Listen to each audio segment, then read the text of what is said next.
Hello students, good morning. मैं हूं दीक्षा। आज हम शुरू करने वाले हैं चैप्टर 5 वंशागति एवं विविधता के सिद्धांत। तो जो वंशागति और विविधता है वो कैसे होती है। जीवधारियों में एक महत्वपूर्ण क्रिया होती है जिसे हम कहते हैं प्रजनन। तो प्रजनन जो क्रिया यानी कि रिप्रोडक्शन, ये जीवों में होने वाली बहुत ही महत्वपूर्ण क्रिया है और इसी क्रिया के द्वारा क्या होता है, माता पिता के जो लक्षण है वो कहाँ जाते हैं, उनकी संतानों में जाते हैं। अर्थात हम ये कह सकते हैं जो संतानें होती हैं उनमें लक्षण कहाँ से आते हैं, उनके पेरेंट्स से आते हैं। और जो लक्षण होते हैं वो कैसे आते हैं, वो आते हैं डीएनए के थ्रू। यानी कि जो डीएनए होता है वो पीढ़ी दर पीढ़ी क्या होता है, ट्रांसफ़र होता जाता है। इसी तरह जो लक्षण होते हैं वो एक पीढ़ी से दूसरी पीढ़ी यानी कि पीढ़ी दर पीढ़ी क्या होते हैं, ट्रांसफ़र होते जाते हैं। यही क्रिया जिसमें जो लक्षण होते हैं वो एक पीढ़ी से दूसरी पीढ़ी में जाते हैं उसे हम कहते हैं आनुवांशिकता। और जो प्रजनन की क्रिया है उसी के द्वारा ही मनुष्य या अन्य जीवधारी क्या कर सकते हैं, अपना अस्तित्व बचाए रखते हैं। अर्थात हम ये कह सकते हैं प्रजनन एक ऐसी क्रिया है जिसके कारण सभी जीवधारी पृथ्वी पर अपना अस्तित्व बनाए रखे हुए हैं। और इस क्रिया में जो जीव होते हैं वो अपने ही समान नए जीवों को उत्पन्न करते हैं। अर्थात ये क्रिया ये कैसे संभव है, नए जीवों अपने ही समान उत्पन्न करते हैं। यदि हम देखेंगे तो मनुष्य की संतान यदि देखेंगे तो क्या होगी, मनुष्य के समान ही होगी। यदि हम गाय का एग्जाम्पल ले लेते तो गाय की संतान कैसी होगी, गाय के समान होगी। यदि बंदर का एग्जाम्पल ले लेते तो बंदर की संतान कैसी होगी, बंदर के समान होगी। क्यों? क्योंकि बंदर की जो संतान है उसमें लक्षण कहाँ से आ रहे हैं, उसके माता पिता से आ रहे हैं। अर्थात ये सिद्ध होता है कि जो जीव होते हैं वो अपने ही समान नए जीवों को उत्पन्न करते हैं। क्लियर। अब हम देखते हैं आनुवांशिकता की डेफिनेशन।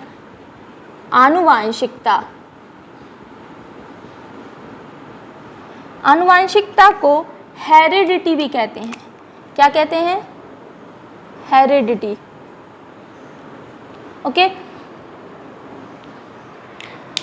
तो मैंने क्या बताया कि जीवधारियों में प्रजनन की क्षमता पाई जाती है जिससे ये पृथ्वी पर अपने अस्तित्व को बचाए रखते हैं। और प्रजनन की क्रिया में क्या होता है, लक्षणों का ट्रांसफर होता है पीढ़ी दर पीढ़ी। अर्थात इसकी डेफिनेशन क्या होगी, वह क्रिया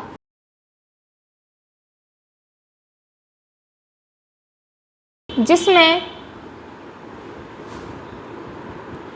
लक्षणों का एक पीढ़ी से दूसरी पीढ़ी में ट्रांसफर होता है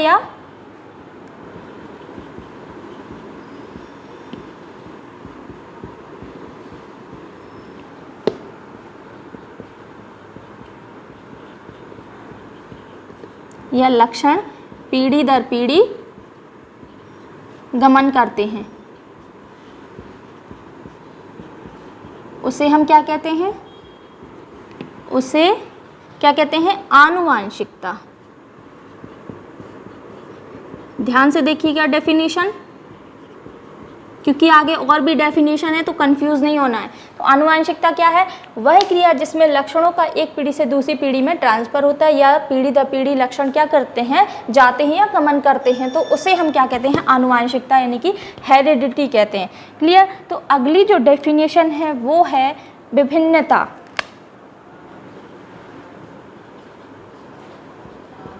विभिन्नता को वेरिएशन भी कहते हैं।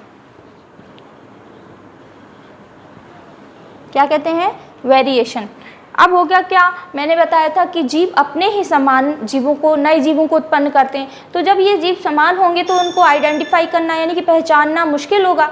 लेकिन ऐसा नहीं होता कि जीवों में विभिन्नता पाई जाती है यानी कि वेरिएशन पाया जाता है। अर्थात हम ये कह सकते हैं कि एक ही जाति के दो जीवों में पाए जाने वाले अंतर को विभिन्नता कहते हैं। और ये अंतर कैसे होता है, आकार में, आकृति में, रंग रूप, ये सब क्या होते हैं, लक्षण होते हैं जिनमें अंतर पाया जाता है और उसी अंतर को हम कहते हैं वेरिएशन।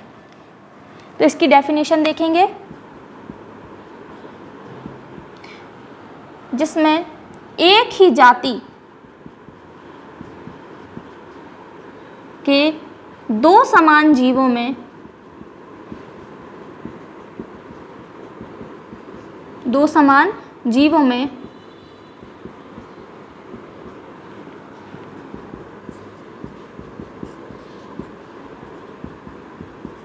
पाए जाने वाले अंतर को क्या कहेंगे? विभिन्नता।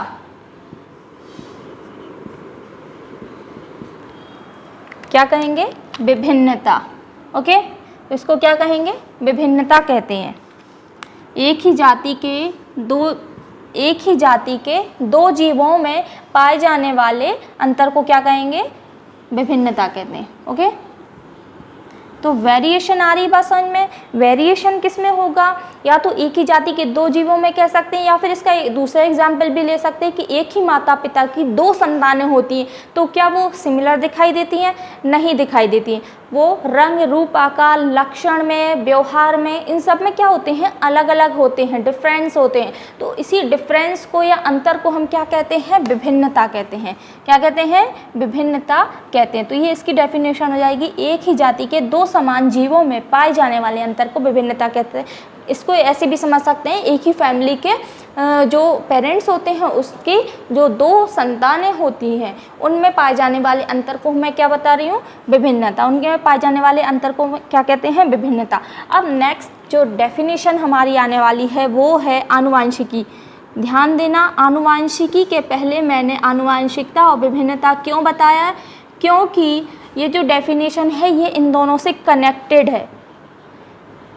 ओके, तो आनुवांशिकी, मोस्ट इम्पॉर्टेंट टॉपिक जेनेटिक्स, जिसे हम कहते हैं, क्या कहते हैं? जेनेटिक्स। तो जेनेटिक्स की यदि हम डेफिनेशन देखेंगे तो ये क्या होगी? जेनेटिक्स की डेफिनेशन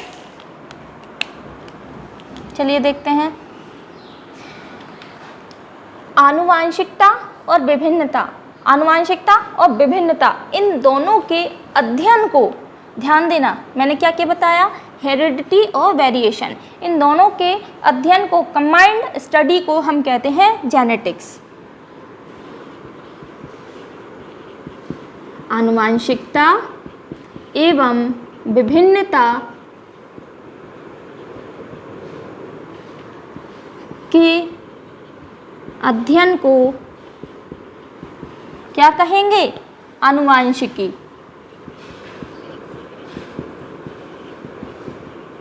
तो तीनों डेफिनेशन क्लियर है? कहीं कोई प्रॉब्लम तो नहीं? आनुवांशिकता, सॉरी यहाँ पे आ जाएगा आनुवांशिकता। आनुवांशिकता एवं विभिन्नता दोनों के अध्ययन को कहेंगे आनुवांशिकी। क्या कहेंगे? आनुवांशिकी। आनुवांशिकी को इंग्लिश में कहते हैं जेनेटिक्स। और फादर ऑफ जेनेटिक्स हैं कौन? फादर ऑफ जेनेटिक्स, इसको हिंदी में क्या कहेंगे? आनुवांशिकी के पिता या जनक कौन है? वो हैं मेंडल, जिनका पूरा नाम ग्रेगर जॉन मेंडल भी है। इनका जन्म जो हुआ था वो हुआ था ऑस्ट्रिया में। कहाँ पर? ऑस्ट्रिया में एक गांव में हुआ था। उस गांव का नाम है सिलीसिया। क्या नाम है? सिलीसिया नामक गांव में इनका जन्म हुआ था। कब हुआ था? इनका जन्म हुआ था 18 जुलाई सन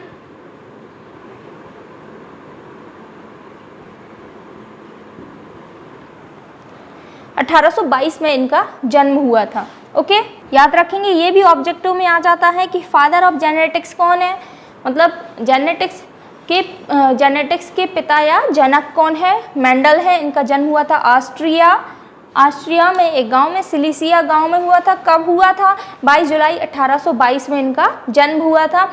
इनको जनक क्यों कहा जाता है? क्योंकि सर्वप्रथम इन्होंने ही जेनेटिक्स के बारे में रिसर्च किया था और इन्होंने मटर के पौधे पर सबसे ज़्यादा प्रयोग किए थे। ये क्वेश्चन भी मोस्ट इम्पॉर्टेंट है, एग्जाम में आता है कि मेंडल ने किस पौधे पर अपने प्रयोग किए थे? तो उन्होंने, याद रखना, मटर के पौधे पर सर्वाधिक प्रयोग किए थे।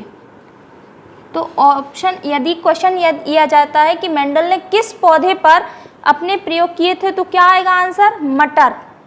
मटर के पौधे पर सबसे ज़्यादा प्रयोग किए थे।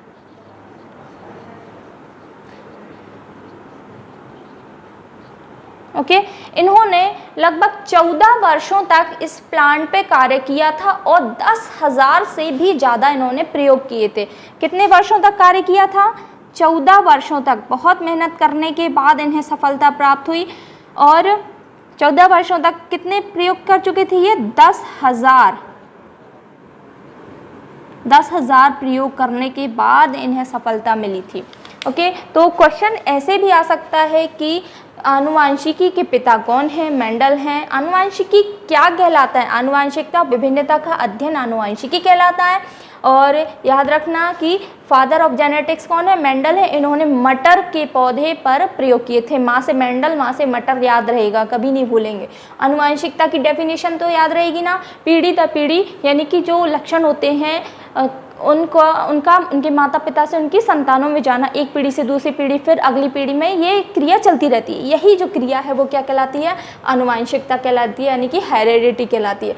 नेक्स्ट है वेरिएशन, यानी कि विभिन्नता। एक ही जाति के, यानी कि यदि 2 मनुष्य को ले लें, 2 गाय को ले लें, 2 बंदर को ले लें, तो एक ही जाति के 2 जीव होते हैं, उनमें जो अंतर पाया जाता है उसे हम क्या कहते हैं? विभिन्नता। और इन दोनों की कंबाइंड स्टडी, आनुवांशिकता और विभिन्नता, इन दोनों के अध्ययन को क्या कहते हैं? आनुवांशिकी, यानी कि जेनेटिक्स कहते हैं।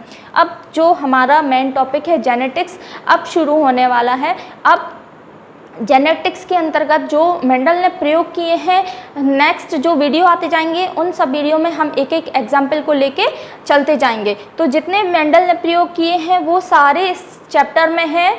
घबराइएगा नहीं, जो चेकर बोर्ड है उनको देख के बिल्कुल भी नहीं घबराना है। आप मेरे साथ साथ वीडियो देखते जाइए, नोट्स बनाते जाइए। बहुत ईजी लैंग्वेज में मैं आपको समझाऊंगी, तो आपको बहुत ईजीली समझ में आ जाएगा। अब यहाँ तक तो आपको कोई दिक्कत नहीं है।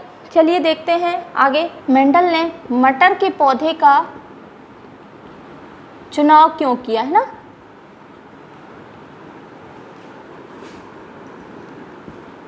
उसके कारण, ओके तो इसका कारण ये भी है कि जो मटर का पौधा है वो होता है 1 वर्षीय, यानी कि इसका जो जीवन काल होता है वो बहुत ही कम होता है, 1 वर्षीय होता है। और इसमें परागण की क्रिया कैसी होती है? बहुत ही, इसमें स्वपरागण हो जाता है और परपरागण भी होता है। तो परागण की क्रिया बहुत ही जल्दी हो जाती है, बहुत शीघ्र हो जाती है। और ये क्रिया जो है वो आसानी से भी होती है, शीघ्र, ये कह सकते हैं बहुत शीघ्र और आसानी से ये क्रिया हो जाती है। इसलिए इन्होंने मटर के पौधे को चुना।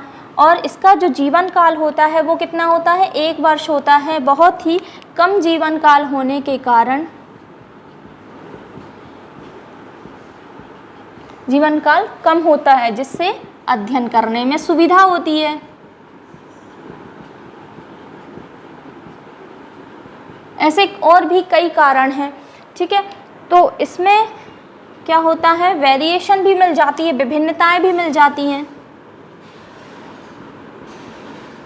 कैसे मिल जाती हैं विभिन्नताएं? इनके जो बीज होते हैं, बीजों में अंतर पाया जाता है, यानी कि बीज कई प्रकार के होते हैं, गोल बीज, हरे बीज, है ना, झुर्रीदार बीज, और बीज पत्र में भी इनमें वेरिएशन मिल जाता है। ओके, इसके अलावा इसके रंग में, जो मटर के पौधे हैं, हरा होता है, पीला होता है। ओके, पुष्प की आकृति, इन सब में क्या होता है? इनमें विभिन्नता मिल जाती है, जिसके कारण ही इसमें क्या होता है, इसको मेंडल के द्वारा चुना गया है। और इसका जीवन काल बहुत ही कम होता है। तो इसमें जो पीढ़ी दर पीढ़ी इसकी जो जनरेशन है उनमें कैसे अंतर पाए जाते हैं, कैसे कैसे लक्षण बनते हैं, उनका अध्ययन करना बहुत ही आसान होता है। मेंडल के द्वारा 3 नियमों का प्रतिपादन किया गया था। तो जो मेंडल के नियम हैं ये एग्ज़ाम में आते हैं, ध्यान दीजिएगा। मेंडल के नियम, मेंडल के कितने नियम हैं? इन्होंने 3 नियम प्रस्तुत किए थे। इनका जो पहला नियम है वो है प्रभाविता का नियम। कौन सा? प्रभाविता का नियम, लॉ ऑफ डोमिनेंस। तो इस नियम में मेंडल ने बताया कि जो पौधे होते हैं या कोई भी जीवधारी को यदि हम ले लें तो जो पेरेंट्स होते हैं, 2 पेरेंट्स होते हैं, मेल और फीमेल। तो पेरेंट्स में एक पेरेंट होता है प्रभावी, एक होता है अप्रभावी। तो इस लक्षण के दौरान इन्होंने ये बताया कि यदि 2 विपरीत लक्षणों वाले जनकों का संकरण करना यानी कि आपस में मिला देना, संकरण कराया जाता है तो क्या होता है, केवल जो पहली पीढ़ी होती है उसमें केवल प्रभावी लक्षण ही दिखाई देते हैं। क्या होता है, यदि 2 विपरीत लक्षणों वाले जनकों को आपस में मिलाया जाता है तो क्या होगा, F1 पीढ़ी में 2 विपरीत लक्षणों वाले जनकों का क्या कराएंगे, संकरण कराएंगे। संकरण कराना यानी कि क्रॉसिंग कराएंगे तो क्या होगा, पहली पीढ़ी में केवल F1, पहली पीढ़ी यानी कि F1 पीढ़ी में केवल किसके लक्षण दिखाई देंगे, प्रभावी लक्षण दिखाई देंगे, प्रभावी लक्षण दिखाई देंगे। इस नियम के थ्रू इन्होंने यही बताया था, प्रभावी लक्षण दिखाई देते हैं। ओके, तो यदि इसको एग्जाम्पल के थ्रू हम देखेंगे तो यदि लंबे पौधे और बौने पौधे के बीच में संकरण कराएंगे तो पहली पीढ़ी में केवल लंबे पौधे दिखाई देंगे। लंबे पौधे को टी से शो करेंगे, बौने पौधे को स्मॉल टी से शो करेंगे। यदि हम इसके गैमेट्स देखेंगे तो क्या बनेंगे, इसके गैमेट्स बनेंगे कैपिटल टी, इसके गैमेट बनेंगे स्मॉल टी। ओके, तो यदि हम इनको आपस में क्रॉसिंग कराएंगे, यहाँ पर बनेगी F1 जनरेशन। कौन सी, F1 जनरेशन यानी F1 पीढ़ी। तो इसका लक्षण होगा स्मॉल टी। ओके, अब यदि हम इससे कराएंगे तो क्या बनेगा, capital T small T. Okay, अब हमें इसको इन दोनों से क्रॉसिंग कराना है तो यहाँ पर इन दोनों से क्रॉसिंग करा देंगे, कैपिटल टी स्मॉल टी। तो चारों में क्या बन रहा है, कैपिटल टी स्मॉल टी बन रहा है चारों में। तो यहाँ पर एक है प्रभावी और एक है अप्रभावी। तो पहला नियम क्या बताता है मेंडल का, लॉ ऑफ डोमिनेंस के जो F1 पीढ़ी के लक्षण होते हैं उसमें केवल प्रभावी लक्षण दिखाई देते हैं। और प्रभावी जो कैपिटल टी है वो क्या है, लंबे पौधे का लक्षण है। तो ये है लंबे पौधे और ये बौने पौधे का लक्षण है। तो यहाँ पर क्या है, बौने पौधे का लक्षण अप्रभावी है तो किसका लक्षण दिखाई देगा, लंबे पौधे का। तो जितने भी पौधे बनेंगे वो कैसे बनेंगे, लंबे पौधे बनेंगे। ठीक है, तो ये हो गया पहला नियम, प्रभाविता का नियम। दूसरा नियम है पृथक्करण का नियम।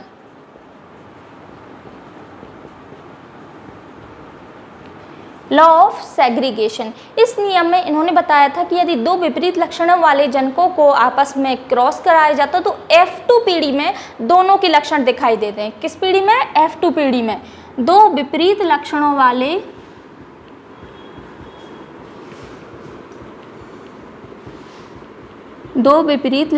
वाले जनकों को, किसको, जनक यानी कि पेरेंट्स, जनकों को संकरण कराया जाता। संकरण जिसे हम क्रॉसिंग भी कहते हैं, क्या कहते हैं, क्रॉसिंग कराया जाए तो क्या होगा, तो F2 पीढ़ी में, किस पीढ़ी में, F2। अभी तक हमने क्या देखा था, अभी मैंने सिर्फ F1 दिखाई थी। अब इसके बाद जो होता है, जो मैंने बताया था लंबे पौधे बनते हैं, अब इसका वापस से उसके पुराने पेरेंट्स यदि क्या कराए जाएंगे, संकरण कराएंगे तो F2 पीढ़ी में दोनों के लक्षण दिखाई देंगे। F2 पीढ़ी में दोनों के लक्षण पृथक रूप से दिखाई देंगे,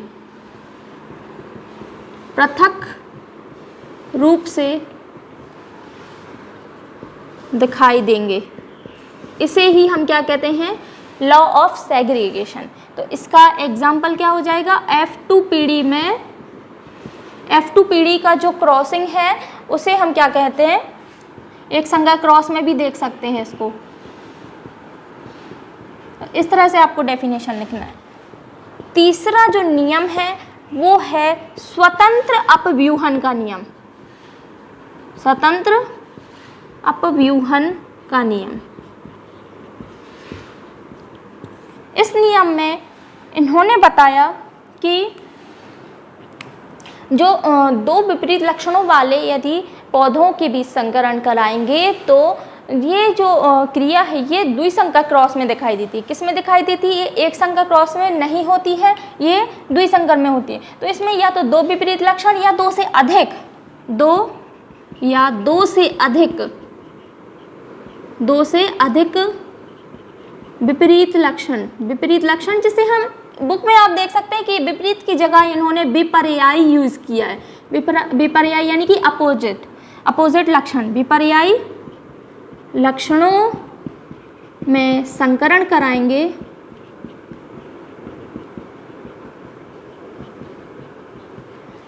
कराएंगे तो क्या होगा? तो स्वतंत्र रूप से क्या होते हैं? लक्षण दिखाई देते हैं। स्वतंत्र रूप से सभी लक्षण दिखाई देंगे। इस नियम के थ्रू मेंडल ने क्या बताया था कि यदि दो या दो से अधिक लक्षणों वाले जैसे गोल और पीले बीज का संकरण करा देते हैं, ये झुर्रीदार और हरे बीजों से संकरण कराएंगे, तो यदि हम F2 पीढ़ी देखेंगे इसकी, तो इसमें सारे लक्षण हमें स्वतंत्र रूप से दिखाई देंगे, यानी कि एक दूसरे जो लक्षण है वो एक दूसरे को प्रभावित नहीं करते हैं। तो स्वतंत्र अभ्यूहन का नियम किस में देखने को मिलेगा? ये मिलेगा द्विसंकर क्रॉस में। द्विसंकर, इसका एग्जाम्पल क्या होगा? द्विसंकर क्रॉस की F2 पीढ़ी। तो मेंडल के कितने नियम हैं? 3 नियम है। पहला नियम है प्रभाविता का नियम, दूसरा है पृथक्करण का नियम, तीसरा है स्वतंत्र अपव्यूहन का नियम। जो प्रभाविता का नियम है वो किस में देखने को मिलेगा? ये मिलेगा एक संकर क्रॉस की F1 पीढ़ी में। स्वतंत्र जो पृथक्करण का नियम है ये मिलेगा आपको एक संकर क्रॉस की F2 पीढ़ी में देखने को मिलेगा। ठीक है, आगे चल के हम एक एक करके सभी पढ़ेंगे। तो स्वतंत्र अभ्यूहन जो तीसरा नियम है ये मैंने क्या बताया? दो या दो से अधिक लक्षणों को यदि क्रॉसिंग कराएंगे तो ये इसके जो सारे लक्षण है स्वतंत्र रूप से स्पष्ट रूप से हमें दिखाई देंगे। लॉ ऑफ सेग्रीगेशन के स्वतंत्र अपव्यूहन के नियम के थ्रू। ठीक है, तो इसमें क्या होगा? इसका एग्जाम्पल यदि हम देखेंगे द्विसंकर क्रॉस की F2 पीढ़ी। तो स्टूडेंट्स, आज के लेक्चर में मैंने आपको क्या बताया? आनुवांशिकता की डेफिनेशन, विभिन्नता की डेफिनेशन और इन दोनों के अध्ययन को क्या कहते हैं? आनुवांशिकी यानी कि जेनेटिक्स। तो जेनेटिक्स का जो पूरा नियम है ये किसने बताए थे? सबसे ज़्यादा मेंडल ने, और मेंडल ने ही इस पर प्रयोग किए थे। किस पौधे पर? मटर के पौधे पर।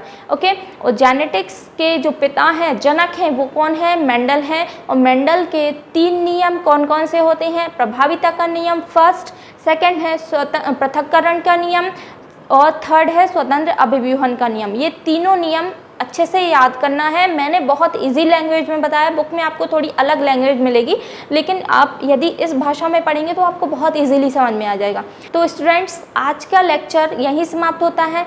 आज मैं आपसे कुछ क्वेश्चन करना चाहती हूँ। उन क्वेश्चन के आंसर जो हैं वो आप कमेंट बॉक्स में लिख कर दीजिएगा। तो पहला क्वेश्चन जो है वो है जेनेटिक्स के पिता यानी कि जो आनुवांशिकी है उसके पिता कौन है? मेंडल ने किस, सेकंड जो क्वेश्चन है, मेंडल ने किस पौधे पर अपने प्रयोग किए? ठीक है, तो 2 क्वेश्चन दिए हैं मैंने आपको, इन दोनों के आंसर आपको कमेंट बॉक्स में जा कर के देना है। ये उम्मीद करती हूँ आपको वीडियो पसंद आया होगा। अपने सारे दोस्तों को ये वीडियो ज़रूर शेयर कीजिएगा, चैनल को लाइक कीजिए, शेयर कीजिए और सब्सक्राइब कीजिए। Thank you.